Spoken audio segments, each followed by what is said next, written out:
تحقیق او مسلک دی زینات دی ځوان زحمت پر اختیار دی عزت دی ځوان تعبیر د تصویر تنویر دا مسیر مبهم. بسم الله الرحمن الرحیم.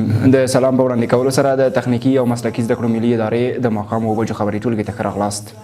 نن چهارشنبې د 1403 لمریز کال د زمري میاشتې 10مه نیټه ده. په سر کې د مهمو خبرونو سرټکي.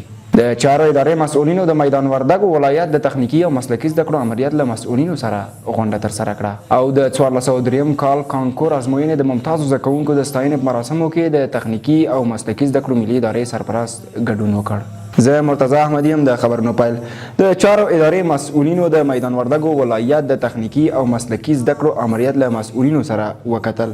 د چارو ادارې د اداري اصلاحاتو ریاست مسؤلینو میدان وردګو ولایت ته د یو سفر په ترڅ کې د یاد ولایت د تخنیکی او مسلکي زده کړو امریت له مسؤلینو سره وکتل. د دې غونډې موخه په دغه امریت کې د ساده شویو پروسو د تطبیق له بهیر څخه څارنه ویل شوې ده. په دې کتنه کې د چارو ادارې د ساده سازۍ ریاست مسؤلینو او د میدان وردګو ولایت د تخنیکی او مسلکي زده کړو امریت مسؤلینو سره خبرې وکړې او د اداري پروسو د ساده سازیو ریاست مسؤلینو د میدان وردګو ولایت د تخنیکی او مسلکي زده کړو امریت د فعالیتونو څخه خوښي څرګنده کړه او د تخنیکی او مسلکي زده کړو ملي ادارې سرپرست الحاج مولوي غلام حیدر شهامت د 1403 کال کانکور ازموینې د ممتازو زده کوونکو د ستاینې په مراسمو کې ګډون وکړ. دغه مراسم چې د پوهنې وزارت لخوا جوړ شوي وو په یاد مراسمو کې د حکومت د کابینې غړو هم ګډون درلود.